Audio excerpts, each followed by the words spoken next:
Bismillahirrahmanirrahim, sallallahu alayhi wa sallam, Muhammad alayhi wa sallam, barak alayhi. Aujourd'hui, Inch'Allah, on va faire le son G, une leçon très importante pour apprendre à lire d'une manière expressive et rapide. Donc, je vous laisse regarder cette vidéo et à plus tard.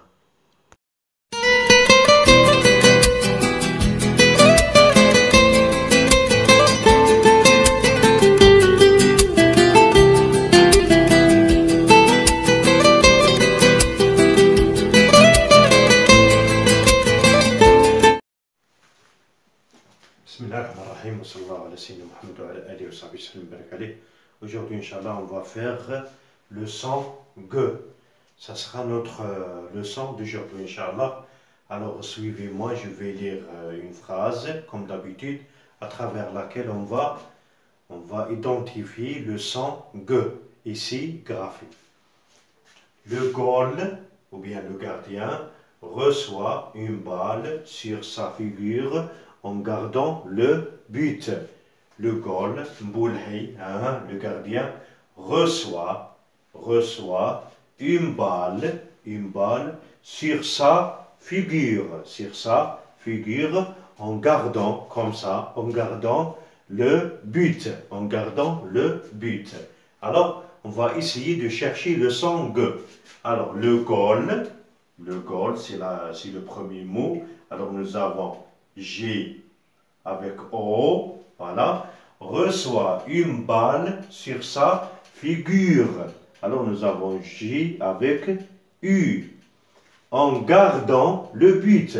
Et là, nous avons J avec A, voilà. Alors, Go, Gu, Ga. Alors, le J, la lettre J, se prononce G avec les voyelles O, U et A.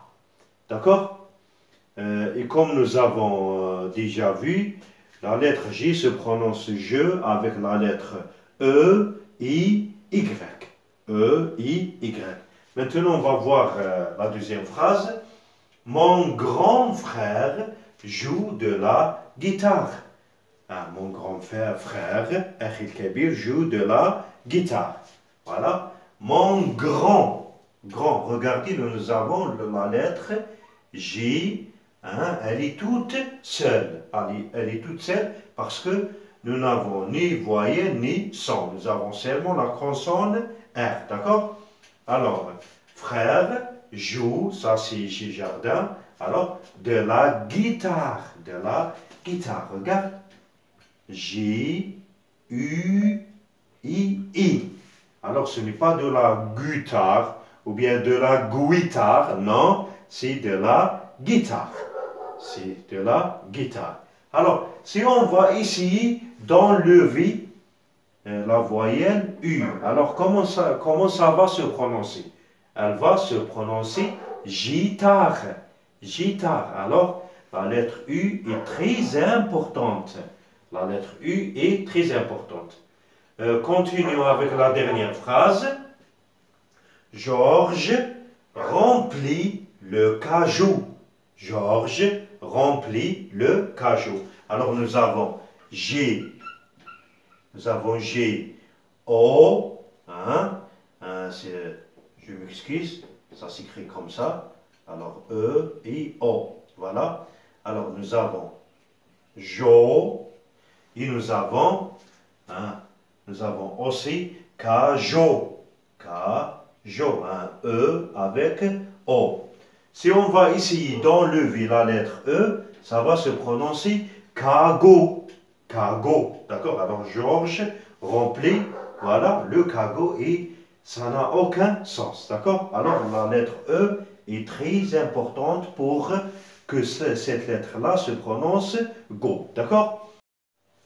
Donc, pour déduire, alors on va essayer de faire la différence entre le J et le J. Là, c'est le J garçon et là, c'est le J jardin.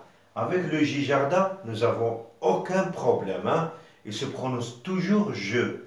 Que ce soit avec A, avec U, et avec tous les sons et avec tous les voyelles. En ce qui concerne le J garçon, moi je l'appelle J garçon, il se prononce G quand il est seul, par exemple grand. Quand il est avec la lettre A, ga, avec O, go, avec U, gu. D'accord? Voilà.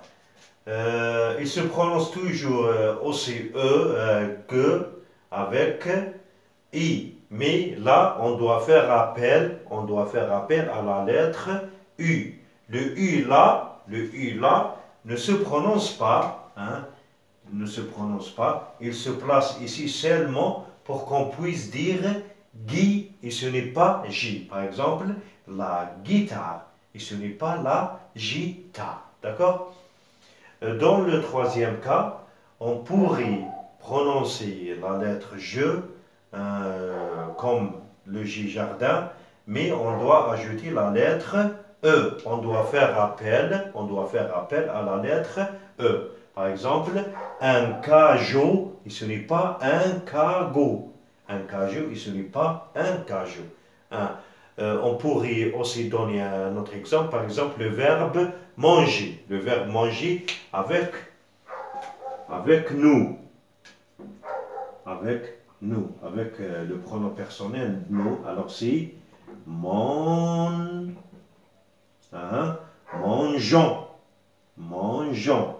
Mais si on ajoute un S, ça va se prononcer nous mangeons. Alors on est obligé de faire appel à la lettre E pour qu'on puisse dire mangeons.